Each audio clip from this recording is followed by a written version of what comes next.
कि आप ये मत भूलो कि आज आप जिस धर्म को गालियां दे रहे हो, मरने के बाद आपका अंतिम संस्कार, आपकी अंतिम क्रिया सनातन के इन्हीं तौर तरीकों से की जाएगी कि अगर आप हमारे देश में धर्म का नाम लेकर लोगों को टट्टी भी बेच दोगे ना, तो लोग खुशी से खरीद लेंगे। नासा को सूर्य ग्रहण और चंद्र ग्रहण का पता लगाने के लिए सैटेलाइट और रिसर्च की जरूरत पड़ती है, लेकिन हमारे यही ढोंगी और आतंकवादी पंडित कागज के एक छोटे से टुकड़े को देखकर ग्रहण का पता लगा लेते हैं कि हमारे देश में ना तो फर्जी बाबाओं के ऊपर कोई कानून बन सकता है और ना ही उनके ऊपर कोई कानून लागू होता है।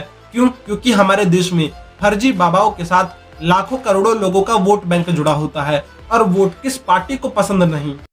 अभी हाल ही में कुछ दिन पहले हुए आपको धीरेन्द्र कृष्ण शास्त्री यानी कि बागेश्वर बाला धाम का विवाद अच्छे से याद होगा, लेकिन मेरी नजर में ये कोई कंट्रोवर्सी है ही नहीं, बल्कि इसे जानबूझकर हमारी मीडिया के द्वारा और कुछ लोगों के द्वारा इसे इतना बड़ा मुद्दा बनाया गया। एक कथावाचक जो कि राम कथा करता है, अपने धर्म का प्रचार प्रसार करता है और थोड़ा बहुत जादू भी दिखा देता है, अगर आपके शब्दों में बोलूं तो मैजिक ट्रिक या फिर मेंटलिज्म। तभी एक संस्था आती है जिसका नाम अंधश्रद्धा निर्मूलन समिति है और वो धीरेन्द्र कृष्ण शास्त्री के ऊपर ब्लैक मैजिक को प्रमोट करने और अंधविश्वास को बढ़ावा देने का आरोप लगाती है। और इस छोटी सी न्यूज को हमारे देश का पूरा मीडिया कवर करता है। हफ्तों तक इसके ऊपर डिबेट चलती है, यानी कि हमारे देश में महंगाई, बेरोजगारी और डेवलपमेंट जैसे इंपॉर्टेंट मुद्दों के ऊपर बात नहीं होती, बल्कि इन सबको साइड में धकेल कर सिर्फ धार्मिक मुद्दों के ऊपर बात होती है। क्यों? क्योंकि इसमें एक बाबा का एंगल घुसा है और उससे टीआरपी मिल सकती है। मैं इस पूरी की पूरी कंट्रोवर्सी से सिर्फ एक चीज जानना चाहता हूं कि हमारी मीडिया ने हफ्तों तक जिस टॉपिक के ऊपर काम किया,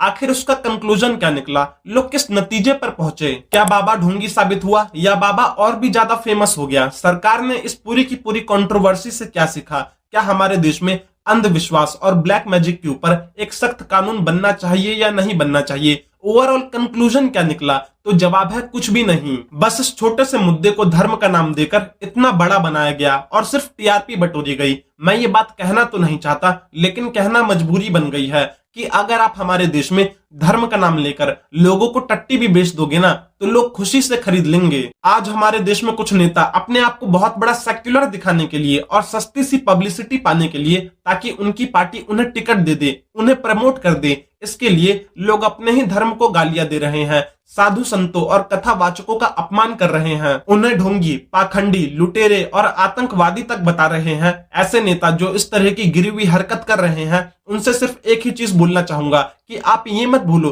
कि आज आप जिस धर्म को गालियां दे रहे हो, मरने के बाद आपका अंतिम संस्कार, आपकी अंतिम क्रिया सनातन के इन्हीं तौर तरीकों से की जाएगी।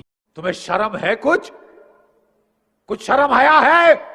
हमारे बड़े बुजुर्ग बिल्कुल सही कह गए हैं कि जो इंसान अपने धर्म का नहीं हो सका, वो बाकियों का क्या होगा, वो आपका क्या होगा। अब बात करते हैं धीरेन्द्र कृष्ण शास्त्री और उनके जादू की। तो मेरे पास इसके लिए दो ओपिनियन है और वो दोनों ही ओपिनियन मैं आप लोगों तक पहुंचाना चाहता हूं। पहला, अगर आप सनातन धर्म की माइथोलॉजी और इसके गौरवशाली इतिहास के ऊपर विश्वास करते हैं, तो आप धीरेन्द्र कृष्ण शास्त्री के जादू और इस तरह की सिद्धियों के बारे में आप मुझसे ज्यादा जानते होंगे। और जो लोग नहीं जानते उनके लिए बता दूं कि पहला परमाणु बम का परीक्षण 16 जुलाई 1945 को अमेरिका में जॉन डाल्टन ने किया था, लेकिन इससे 2500 साल पहले ही ऋषि कनाद ने वेदों में परमाणु के सिद्धांत को एक्सप्लेन कर दिया था। इसी तरह के और भी बहुत से चमत्कार और साइंटिफिक थ्योरीज हमारे ऋषि मुनि हजारों साल पहले ही दे चुके हैं और वेस्ट में जितने भी वैज्ञानिक हैं, उनकी रिसर्च हमारे ऋषि मुनियों की इन्हीं रिसर्च के ऊपर बेस्ड होती है और ये लोग उसके ऊपर अपना थप्पा लगाकर दुनिया के सामने एक नए तरीके से प्रस्तुत करते हैं और नोबेल प्राइज भी जीत लेते हैं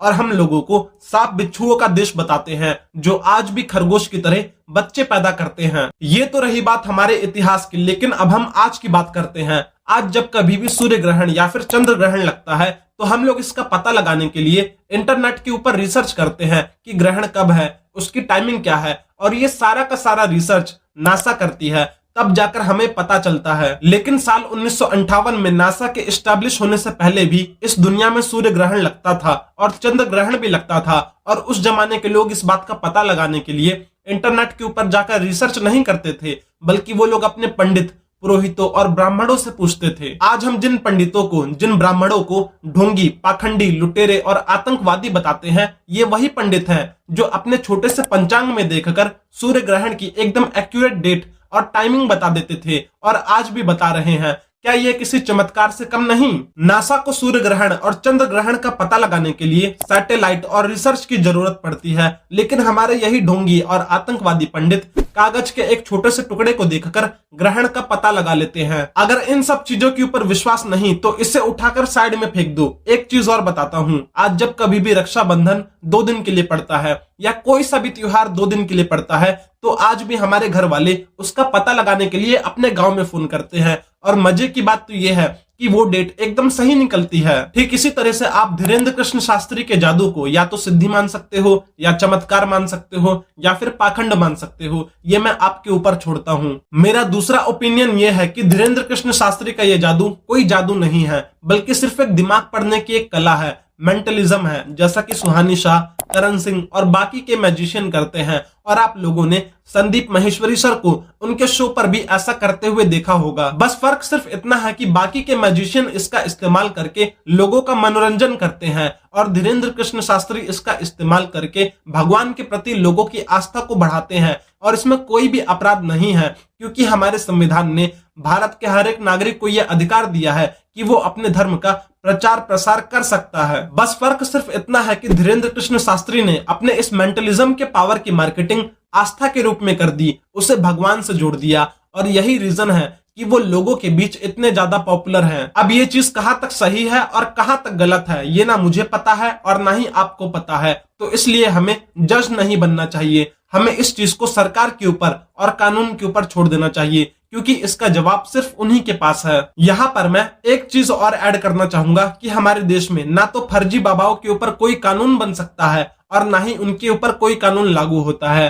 क्यों? क्योंकि हमारे देश में फर्जी बाबाओं के साथ लाखों करोड़ों लोगों का वोट बैंक जुड़ा होता है, और वोट किस पार्टी को पसंद नहीं। अगर हमारे देश में बाबाओं से वोट नहीं जुड़ा होता तो राम रहीम जैसे लोग खुलेआम जेल से बाहर नहीं घूमते, फर्जी सत्संग नहीं करते और गाने रिलीज नहीं कर पाते जिनके ऊपर मर्डर और रेप के चार्जेस हैं और जिसे कोर्ट ने आजीवन कारावास की सजा सुनाई हो। इन्हीं जैसे लोगों की वजह से बाकी के लोगों का भी नाम बदनाम होता है। जो सोसाइटी में अच्छे काम करते हैं, लोग उन्हें भी बुरी नजर से देखते हैं। दोस्तों, मैंने अपने दोनों ही ओपिनियन आपको बता दिए। अब मैं ये आपके ऊपर छोड़ता हूँ कि आप उन दोनों में से कौन सा चूज करते हैं। इस वीडियो को बनाने का मेरा मोटिव किसी की भी सोच को बदलना नहीं था, बल्कि आप लोगों तक सही जानकारी को पहुंचाना था, ताकि आप लोग एक सही कंक्लूजन तक पहुंच सके। और जहां तक रही धीरेन्द्र कृष्ण शास्त्री के जादू की बात, तो वो अध्यात्म और मेंटलिज्म के बीच में कहीं पर है, और इसकी सच्चाई एक ना एक दिन हमें पता जरूर चल जाएगी, क्योंकि समय बहुत बलवान है। समय ने तो भगवान को भी नहीं छोड़ा, ये तो फिर भी एक मामूली से इंसान है। लास्ट में एक चीज और बोलना चाहूंगा कि आस्था मानने की चीज है, ना कि जानने की। तो जो लोग आस्था के ऊपर सवाल खड़े करते हैं, ये जवाब उनके लिए है। और अंधविश्वास धार्मिक रूप से एक कमजोर दिमाग की निशानी होती है, जिसकी सोचने और समझने की क्षमता 0 हो जाती है। धन्यवाद।